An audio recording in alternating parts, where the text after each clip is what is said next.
Hello. Hello, everyone. How are you today? This is Jeannie, and this is my channel. Thank you, whoever is viewing my channel. Sometimes I see like 10 views. Sometimes I see one view, and that's okay because I'm just glad somebody's out there watching.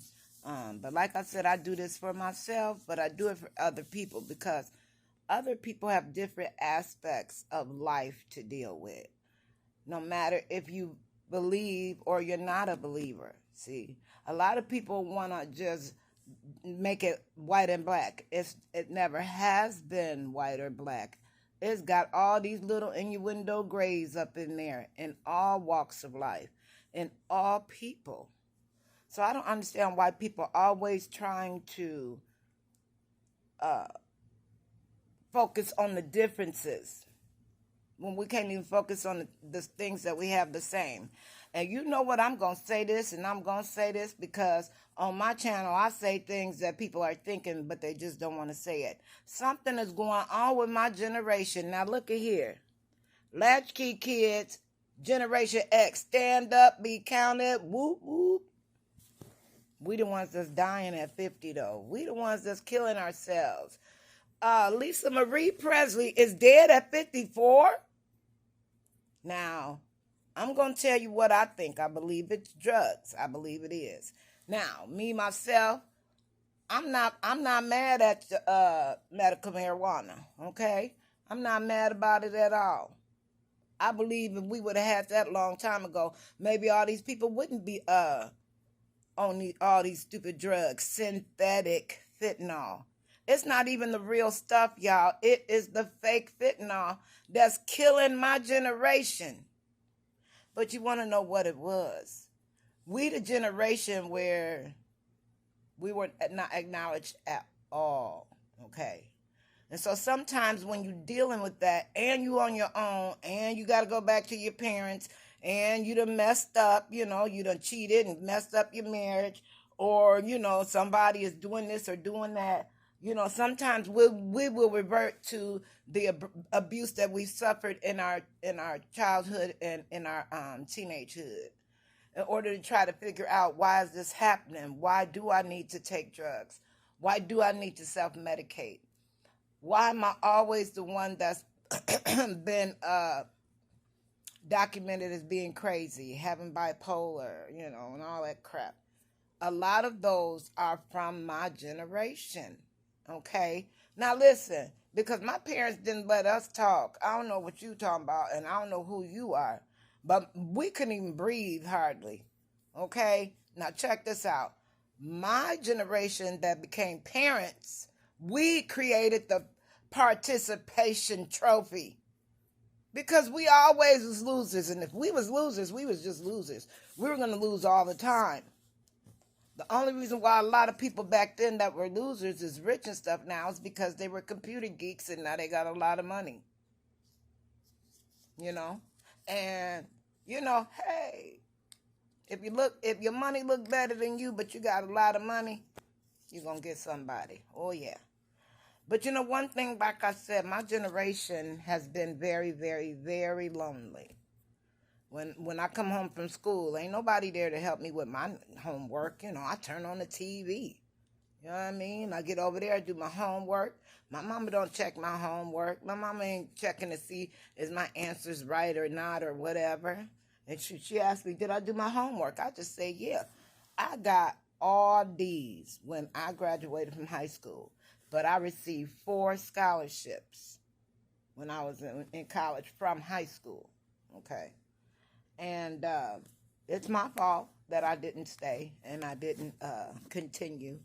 But that's okay because, see, that's what's up with my generation. My generation wants to be connected to something bigger so bad. So when we started doing church, when we were kids, we really thought that was what we needed. We're part of something that's bigger than ourselves, okay?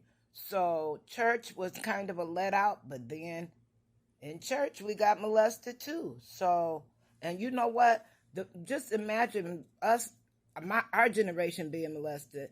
the generation before ours was even worse. Okay. So now our generation is the one that's letting everything out. Okay. And I think that's awesome because I've been in therapy. I've been in therapy over how other people has treated me. I've been in therapy because I have suffered trauma, and I am in therapy and stuff because the things, the mental pictures that others have put in my head about myself is a lie. It's a lie. You know, I used to ask, can I go on a diet? Can I go on a diet? You know, I would see Weight Watchers commercials, and, you know, Jane, you know, that's when Jane Fonda came out, and, you know, she working out and working out. I'm thinking I'm big and fat, like I'm really, really fat, because that's what they called me in my family. Not only that, a lot of people said, you know, because I cut my leg when I was a kid, and the policeman said, well, good thing she was fat, because if she wasn't fat, she would have lost her leg. Ain't that something? I look in the mirror, honey, I'm not even fat at all. My God. I looked at a picture of myself because when I used to go to church when I was a teenager, it was a totally different ball game. I was ready to be able to go out and say what God wants me to say. But I didn't want to feel the pressure of somebody, you know, don't say no and then all that stuff. So I didn't do any of that. I wasn't like encouraged to get out there and, you know, do what I got to do, you know, like I am right now. But I need to still work through some things. And see, this is not, it's kind of a catch-22 because I know what's wrong with me. So I'm going for therapy. I am going for treatment. I am going to do everything I can in my power to become the better version of myself. But if you continue to remind me of how I treated you back then and, ooh, you ain't gonna never change and blah, blah, blah, blah, we ain't gonna never do nothing. And my generation is the generation that heard the word no over and over and over and over and over again. So now we're going to give our kids all the crap we can. The generation that are our kids was created because of our childhood. Okay? That's why you see crazy presents on Facebook for Christmas all up the wall and stuff. Who gonna take time to wrap all that crap? Who gonna take time to throw all that crap away when it's opened?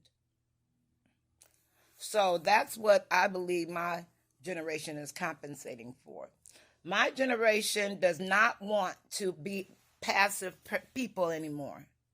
We want to be able to stand up for what we believe in. And when we stand up for what we believe in, it's got to mean something, because if it doesn't mean something, then we know it's not worth it. So then, of course, what do? We turn to drugs, synthetic drugs, because you still want to be a drug person, but you get tested for the real stuff, So then you take the fake stuff, and then you really trip out. And then next thing you know, you're on heroin and fentanyl. I guess everybody gonna be on heroin and fentanyl. Not everybody. Come on, my generation, something's going on. Now, I have counted so many people last year and this year that have already died that is a part of my generation that's supposed to be able to live until we're 70, 80, 90 years old. Now, see, the last generation that lived like that was Betty White and them. You know, the post-war people. You know, post-World War I and II.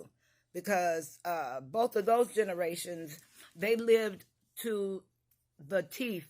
You know, they counted every half a penny. Because they were in a war. You know, they were children of the war. You know what I mean? And then they'll see people starving and hungry, you know, the depression and all that stuff. So now these people are dying off. Okay? So now it's our parents that are getting old. And do you know there's some parents that have kids that don't even talk to their kids? I could be wrong. But they said Jackie Chan cut off his kids. His real kids. And then he got a kid by another lady. I'm just reading the free public domain, okay? Disclaimer.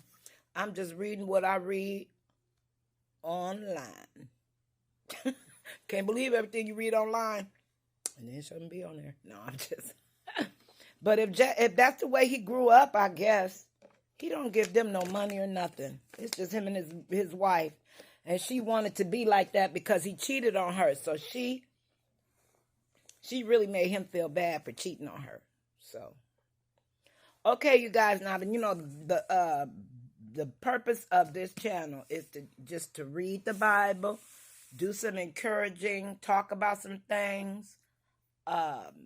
See, I don't want to be a passive Christian and just believe what I'm told. I need to get in here in the nitty gritty, okay? And if there's some words up in here or some things up in here I don't understand, that's when it's called Bible study, okay?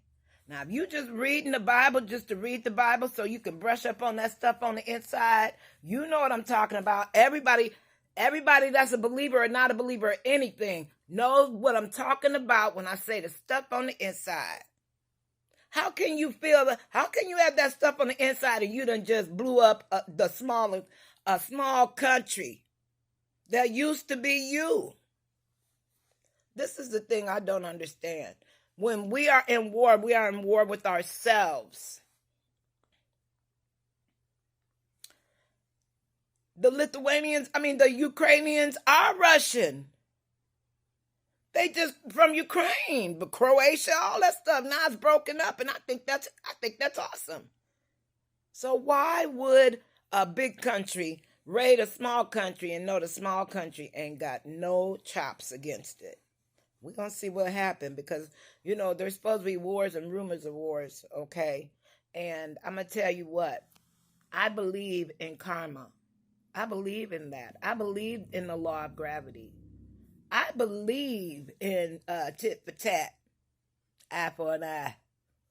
You know, because if you don't do it, then you won't feel better. You know, when these people get on here and talk about they forgave that person for killing their loved one, you know they lying.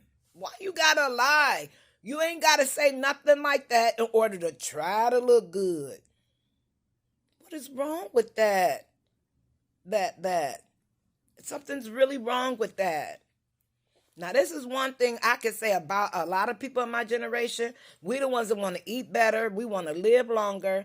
You know, we doing exercise and we eating the green stuff and all that stuff. So when we eat the green stuff and all that stuff, our children do it, then their children do it. My kids know all about the healthy stuff.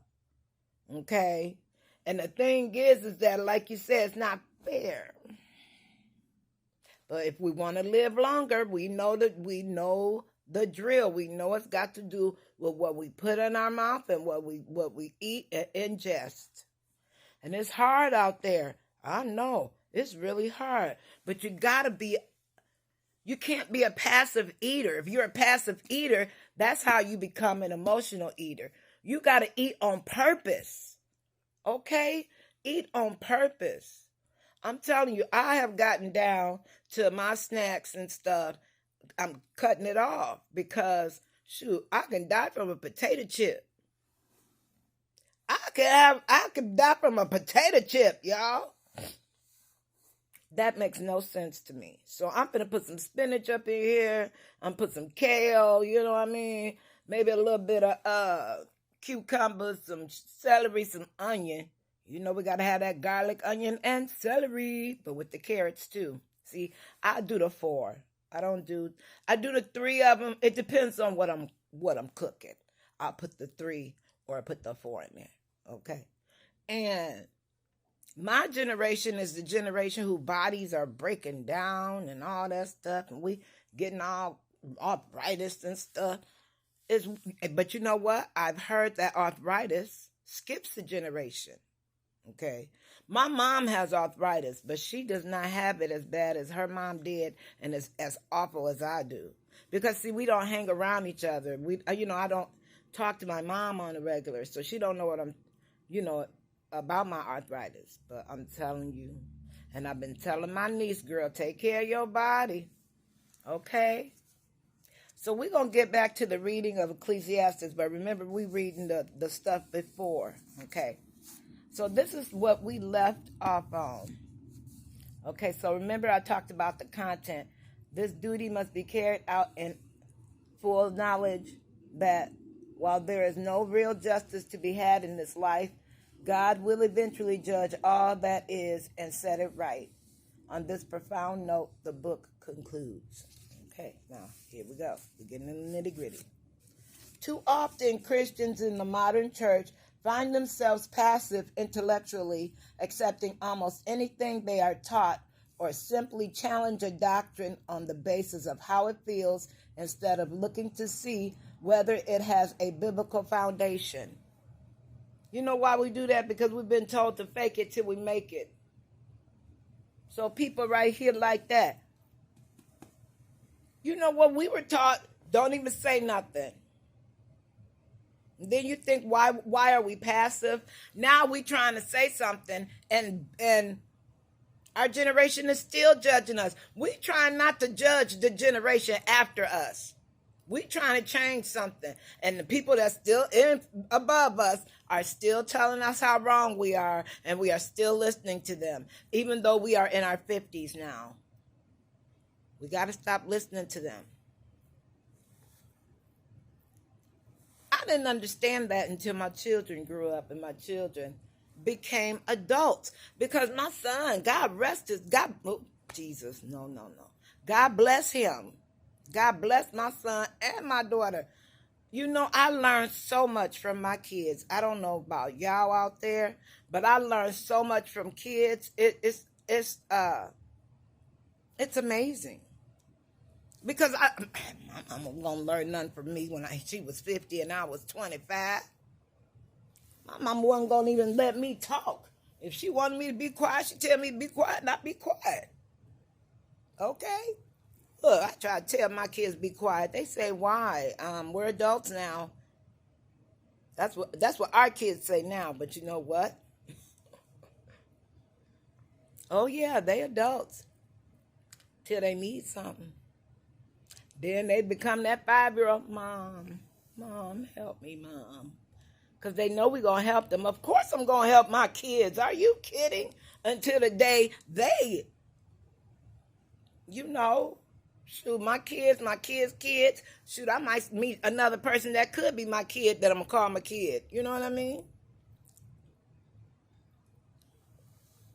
We are the ones that were the outsiders, We are the ones that included people with disabilities, okay? We are the generation that we're all losers, so we don't mind losing. But when we lose with style, okay? Because when you're in my generation, you know every word of discouragement there is out there. Because remember, in our generation, everything started going big. Get big trucks, get big houses, get big hair. Our hair was big, So we're going to have to do something. I believe we were passive because we were expected to be passive. And see, that's the whole thing about it, too. I'm so glad I am who I am and where I am because now I don't have to be passive at all. Okay, so check this out. The preacher's challenge finds a parallel in the Apostle Paul's words to the Ephesian Christians not to be tossed to and fro and carried about with every wind of doctrine. It didn't matter even if it said that. If it said that and that man said we have to wear skirts, we wearing skirts, baby. I don't get it. That little doily thing on their head. Why? We ain't wore that doily thing on our head since the 1890s. I see black people in the church, they got to cover their head because they're not married. Oh, it's in the Bible. I've seen it, but I don't think it has anything to do with marriage. But it's in there, so they did it. And I'm going to tell you the truth. That's the reason why I didn't go to their church. I don't want to wear that thing on the top of my head. My mama used to make them things, honey, with lace and crochet. Hand make those. Yes. And then she would make some big ones just to keep in the middle of the table. And me and my brother used to put those on our head to act like it's a wig. We used to have fun though, me and my brother. Okay, so let's see what's next to the Ephesian church. Okay. With the privilege of interpreting the scriptures of oneself, clearly established by Luther and the reformers, comes the obligation to search the scriptures and see what they really say. Okay. The determination of the preacher to find what is of real value in this life should be a challenge for any true believer in Jesus Christ or anybody. See, I'm going to do it anyway. You know what I mean?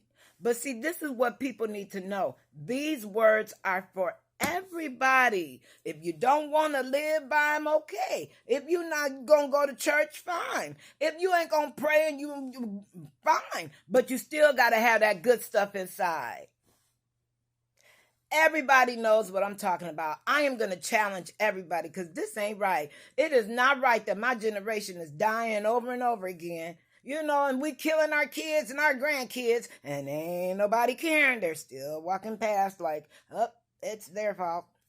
No, we need some help. We need to help each other. You know what? This is the 2%. We need a little balance. Can you at least make it 10%? How about 10%, 88%?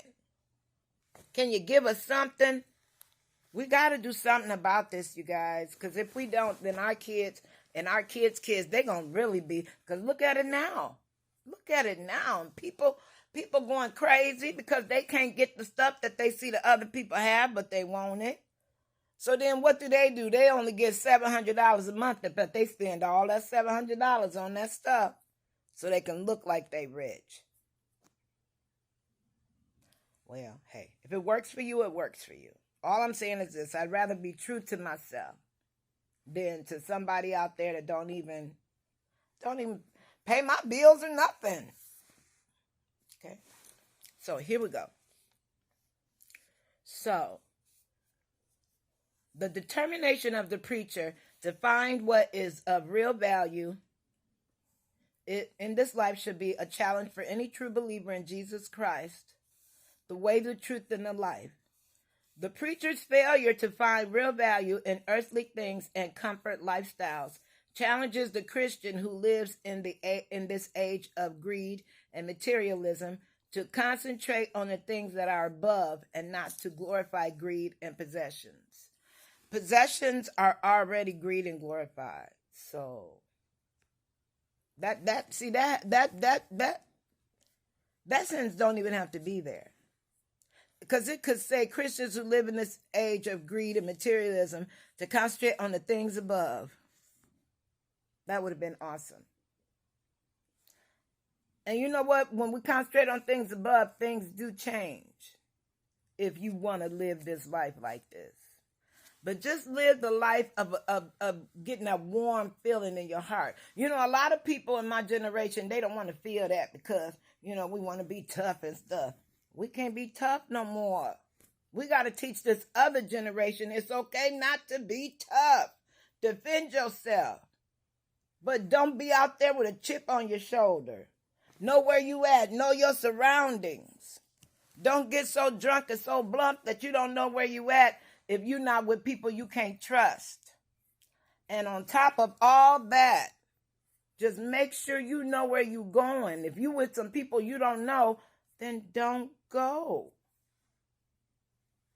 Okay? And you going round and round and round talking about this and that, and you drunk and stuff. See, me personally, if I'm drunk like that, I'm going to go somewhere. You know, I'm going to go to a restaurant or something, maybe a Denny's or something. They just let me sit there. Because I'm not going to sit here and think I know what I'm doing, and I'm all drunk and high and all that, and then I end up at somebody's apartment, I don't even know their name. That's not a good thing anymore. It wasn't a good thing when I was young. So, Okay, so let's read a little bit more of this.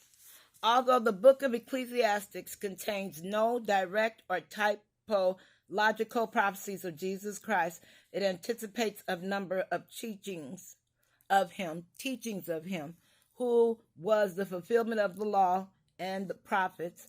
While Jesus said little about wisdom, Paul had much to say about the wisdom given by God. Contrast to the wisdom of this world with its human limitations. In Matthew, Jesus warned against seeking wealth in this life, urging instead to be sought in the next, perspective that echoes the preacher's indictment of materialism. The stress Jesus laid on heaven likewise mirrors the preacher's despair of finding true value under the sun in this life. The conclusion to which the preacher is driven, that true value lies only in reverence and obedience to God, mirrors the teachings of Jesus that one's value should be first determined by a proper attitude towards God, and then a proper attitude toward one's fellow human beings. Okay, we got one more to read. All references to spirit in Ecclesiastes are to the life force that animates the human or the animal. The book, nevertheless, anticipates some of the problems faced by the Apostle Paul in the implementation of spiritual gifts. People believe that God speaks to them through the Holy Spirit in dreams and visions would do well to heed the wise advice of the preacher that not every dream is the voice of God. Paul seems to have a caution like this in mind for the revelatory gifts of tongues and prophecy, when he advises an orderly manifestation followed by a judgment on the utterance by the assembly. Likewise, the preacher stresses on reverence and obedience to God, parallels Paul's concern for the edification of the church. True spiritual gifts, genuine manifestations of miraculous utterance or deed, will be used in a spirit reference for the glory of God through Christ and the edification of the believers. Okay, so now the reason why I read all that is because I want to get into reading Ecclesiastes. It's such a small book. And you know what? Like I said, a lot of people don't teach on it. And you want to know why a lot of people don't teach on it? Because it's deep. It's deep. You know, sometimes we need each other. I don't like editing none of my videos. I don't care. We need each other to know what's up on this earth. I believe in evolution. Okay? I believe in evolution. What was I reading somewhere where back then somebody seen that the animals in the cave didn't need eyes, you know, and their pigment turned totally white because they don't have any sun. You want to tell me that's not of God either? Look, evolution is true. Science is true. Miracles are true. And I believe God is true. But if you don't believe God is true, can you just believe the other ones? Okay? If you don't feel like you need to reference God or anything like that, can you reverence man like it said? It said God and man. It said toward God and toward man. If you don't feel like yours is going towards God, then do it towards man. We is not going to have this excuse anymore where people ain't going to do that because I'm an atheist. Yeah, well, I'm an atheist too. No, I'm not. But if I was an atheist, I would still want to be good to my fellow man. And that's something else. That's the only thing I miss as a child is saying the Pledge of Allegiance. The only thing I liked doing and I was good at was the only thing you guys took away. And then you added more science. It is time for this world, for these people to know that this ain't right, man. This ain't right.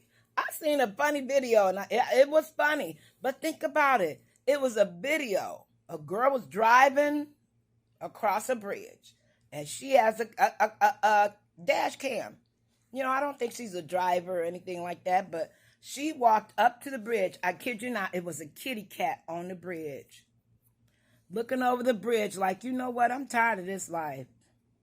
Okay, well, look, how many is this? Is this my ninth life or what? He was like, I'm done with this world. She went over there and she got the kitty. And the kitty, she said, well, how are you, honey? And the kitty said, meow. I really believe the kitty wanted to live. But he didn't jump yet.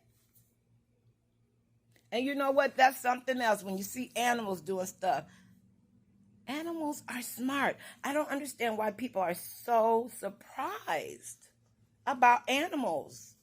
Animals are very smart, and they live in nature, so they know.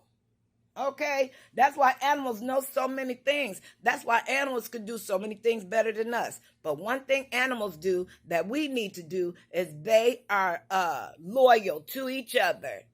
They're not only loyal to their mama and their daddy and their kids. They loyal to everybody that look like them, that be like them. And then if somebody else look different, of course, you know what? It's some species of animals that don't get along, but it's a lot of species of animals that do.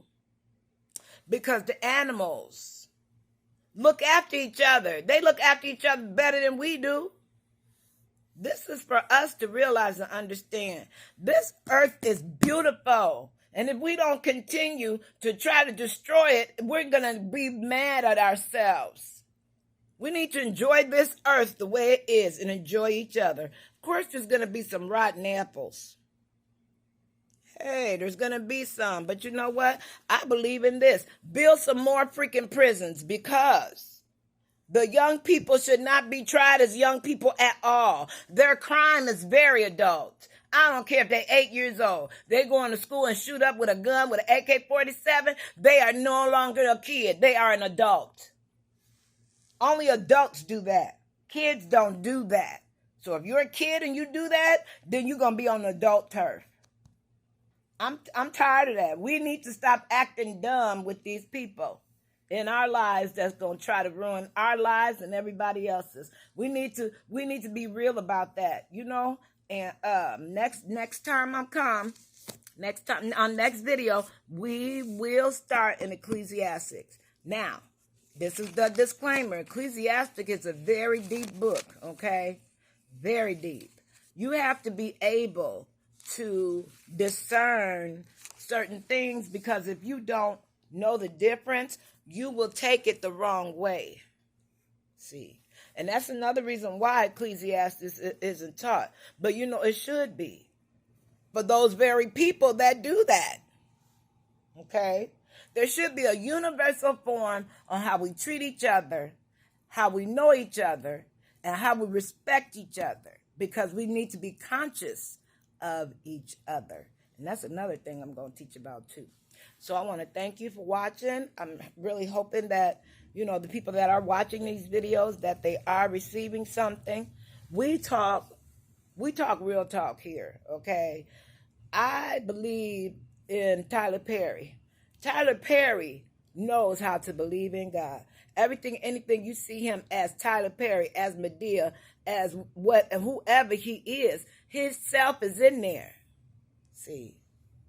He going to be Joe, or he going to be Medea, or he going to be himself. He going to be Alex Cross. I'm telling you, whatever Tyler Perry do, he is still the same.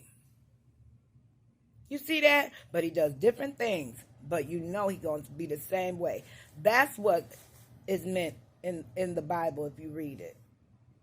Not for us to be greater than ourselves or greater than God. No, we need to be ourselves, period. Whether we believe in the Bible, whether we go to church, if we don't go to church, if we love God, if we don't love God. If we don't like that person down the street, though, that's stupid. So we're going to talk about that more next time. I want to thank you for looking at my videos. I'm really hoping that I can get out there, but I'm not going to give up. I'm going to keep on, giving encouragement. It's time. It's time to be encouraged. Everybody say that. Stop predicting when Jesus gonna come. You can't do it. I can't stand it when people do stuff that they know they can't do. Then when they try to do it, it looks so stupid. We just follow along. Don't do it.